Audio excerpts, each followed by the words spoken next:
Honestly, I hate intros. So let's get into this video. I want to say if you are under the age of like 15, you shouldn't watch this video, but we all know that that's not true. So if you are under the age of 15 though, I would say watch this with your parents. But even if you don't watch it with your parents, let them know that you're struggling with this.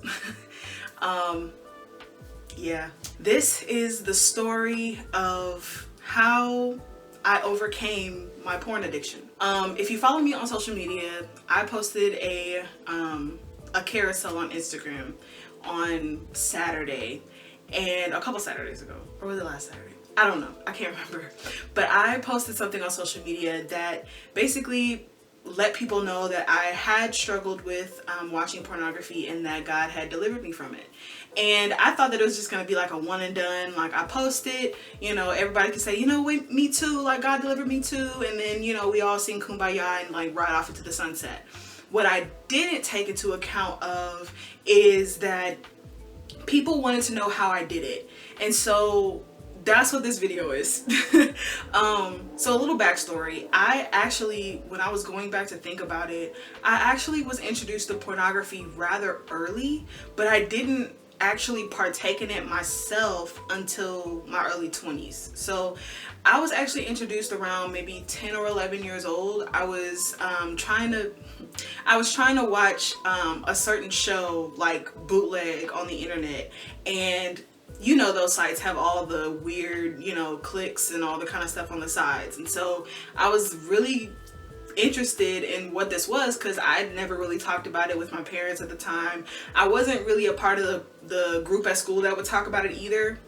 So I was just curious, and I clicked on one of them and I was exposed to a certain type of sex, and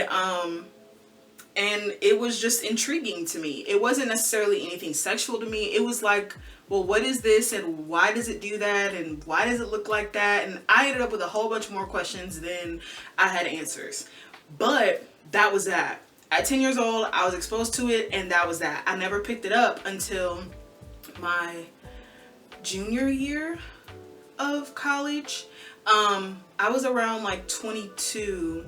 And this time in my life, I'll have to do a separate testimony video about this time in my life because honestly, it deserves its own video. This time in my life, I was angry at God because I wasn't in a relationship, or because I wasn't married, or because like marriage wasn't even like in sight, it seemed. And I had just really gotten like my heart broken by a guy and like a whole bunch of other stuff. And so I was just angry at God. And my roommates were taking this quiz about like how bad are you, or like how freaky are you, or whatever. It was this quiz online, and if you had like a higher number, that means that you were like, you know, out there. And my number was like 2 out of like maybe 40 questions that I had done or heard of. It was like 2, and all the rest of my roommates were on the higher scale. And so they're like, Victoria, like, you've never watched porn before? I was like, no, I don't even know what sites to go on. Like, I had completely not even been like experimenting with porn or anything like that. And so I didn't even know where to go. And they were just like, well, like you've never wanted to watch porn? And I was like, no, not really. And they were just like, well, like, you're in your 20s, so, you know, you need to start at least learning some stuff, or you're gonna be out here, you know. Like, all of us were virgins at the time too, which was really weird that they were telling me that I need to be really experienced when none of us had experienced anything. But that's neither here nor there. And I had never, like, I just didn't touch it. And so it wasn't until I started liking a guy who was borderline pressuring me into having sex with him. Pretty much gave me an ultimatum, like, we can kick it, or like, we're, you know, like nothing. Like, we can't just be friends because I want to have sex with you, but if you don't want to have sex with me, like, you know, I'm good. And so I was like, well, I should probably know what's going on or whatever. And so what started out as like me going on to different like blog sites or whatever, just reading for knowledge turned into like, well, if I should know what I'm doing, I should probably watch porn then. So started watching porn, and it was, I don't know, it took a while for me to even find it pleasurable. It was actually rather like jarring, but you know, after a while it became pleasurable to me. And so that was at 22, and I'm 25 now. I'm about to turn 26 this year. And so it was a short time of watching porn, but after a while, like, that was just something that I did all the time. Like, I would get off of work and watch porn. I would wake up in the morning and watch porn. I would, like, it just kept going. And it's not a need that you can fill. So like, you'll never get enough of porn. If you are addicted to porn, you will never get enough. There's never going to be a point where you're like, yeah, I'm good for today. No, it's always a beast that keeps on begging.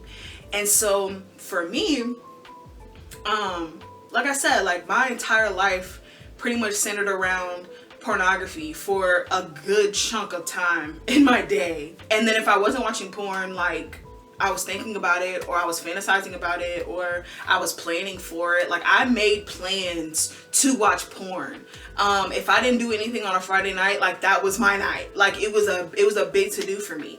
And afterwards, I always felt dirty. It was never like I watched it and then I felt great afterwards. Like, I always felt dirty. I always knew it was wrong. I didn't necessarily know why it was wrong. And full disclosure, I was a Christian this whole time. Like, I believed in God. I went to church. I said that I believed in God. Like, I would share God with people. This was just something that I did in my private time. And because the world and the people around me had normalized watching porn for so long, like, one, I felt like I was behind. Like, I need to catch up. And two, I didn't see it as a problem because everyone was doing it. So I kind of blocked out the conviction of watching porn because everyone was doing it. So clearly I was like, well, you know, might as well, it's normal. So at this point I was single. I may have hung out with guys or whatever here and there, but I was single for the most part. And I ended up meeting my husband, and that's, again, another whole story. My singleness to married story is a completely different video, and I don't want to take up too much time in this video on that. But I met him, and I honestly thought that watching porn and the desire to watch porn would just stop once I got married. And so I figured, well, if, like, I'm watching porn because I'm not having sex, right? So I lost my virginity by this point, but I was celibate. So I was like, if I'm not having sex and I still have these desires, then who is it hurting? So I was like, let's just go ahead and do this. And then when I get married, it won't be an issue because I'll be having sex with him. That's not the case.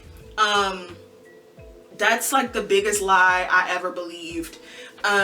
Because the feelings that you get from watching porn are different than the feelings that you get from your intimacy with your partner. It's a different feeling.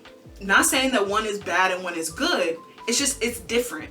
So if you're wanting to appease that addiction, it's not gonna be appeased by being with your partner, because it's not, you see what I'm saying? Like, it's just different. So I was really ashamed about watching porn. I never really talked about it. I may have mentioned it to him. We've had conversations about it, but it was never a conversation about like how bad it really was. And we've since had those conversations, but it was just that, like, I was embarrassed by it because I felt dirty after watching it, especially after getting married, and I didn't want to do it. So at this point in my life, like throughout this year, I was like, I don't want to do this anymore. Like, I spent a while just saying, I don't want to do this anymore, and then falling back into it. And I don't want to do this anymore, and then falling back into it. And then this constant cycle of not wanting to do it anymore and falling back into it. I had really started to dive into my social media ministry on Instagram, and people were really starting to be changed and transformed. And then I started to really feel convicted as to why I was watching porn. So here's the part of the video where I actually tell you how it happened, like how I stopped watching porn. And I'm gonna give you this full disclaimer right now. It's not some spectacular story. I don't know what stories you have watched up until this point to make you click on this video, but it's not gonna be some 12-step program, okay? I'm gonna give you that disclaimer now because this may not sound spectacular, but just stay with me. I had gotten to the point where I needed something to change and I needed something to break, and I wasn't necessarily sure what. And there was a day where I really just felt like I should just be in the presence of the Lord. Like just sit in my, like just lay on my face, like on just like full worship, full disclosure, full openness to the Lord, full vulnerability, just laying on the floor in the presence of God.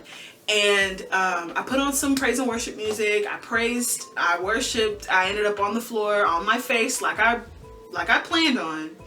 And my only prayer was, take out anything that's inside of me that is not of you, because I want them to see you and not me. And that was my prayer. And then God said, give pornography to me. And I was like, but like I've been trying to stop all this time and and he was like, lay it at my feet. And so that's what I did. The way that God delivered me from pornography was in me laying it at his feet in worship, saying, you know what, Lord, here, take this desire. I don't want it anymore. I had to make a choice. I had to make a choice because either I watched porn or I fulfilled God's purpose for my life. But I could no longer do both. And so I had to make a decision if I wanted to stay in my desire of watching pornography, or if I wanted to follow God's will for my life wholeheartedly with nothing holding me back. I knew something was holding me back, and I didn't want to admit that it was pornography. I wanted to just be like everybody else and be able to do whatever I wanted to in my personal time, and whatever I show to you guys and what's online is, you know, is separate.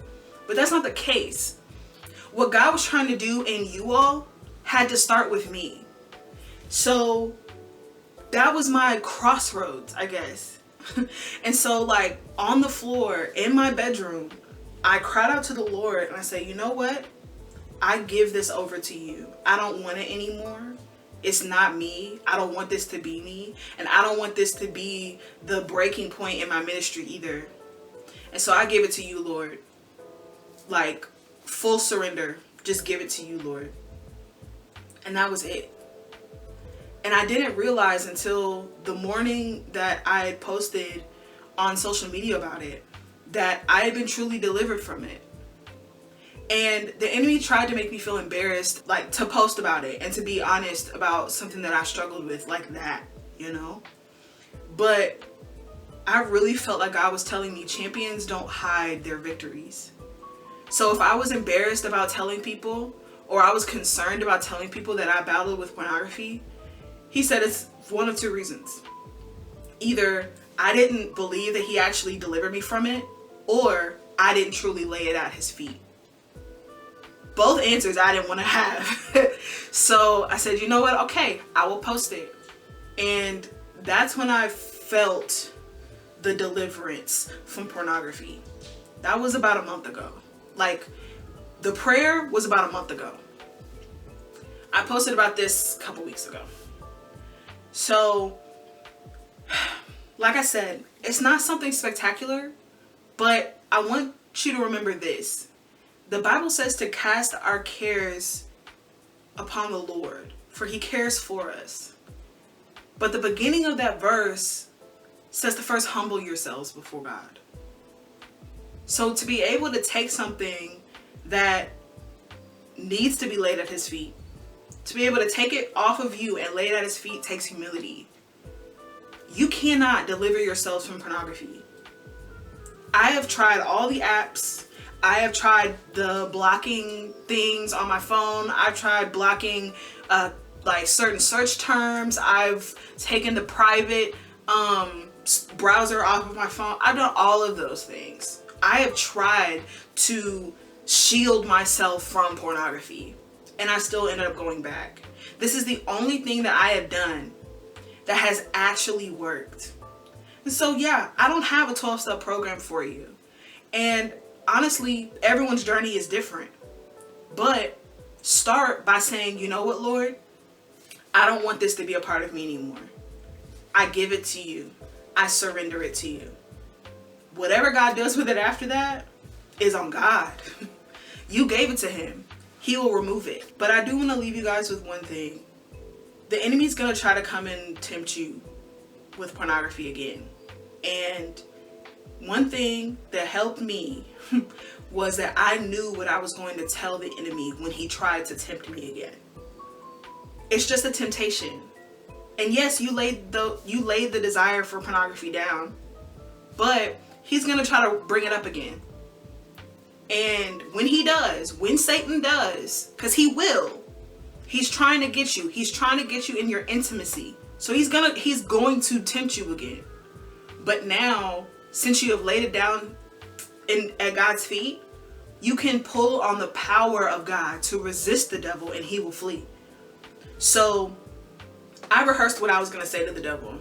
And actually the day before I posted about it on social media, I had a temptation to watch pornography again.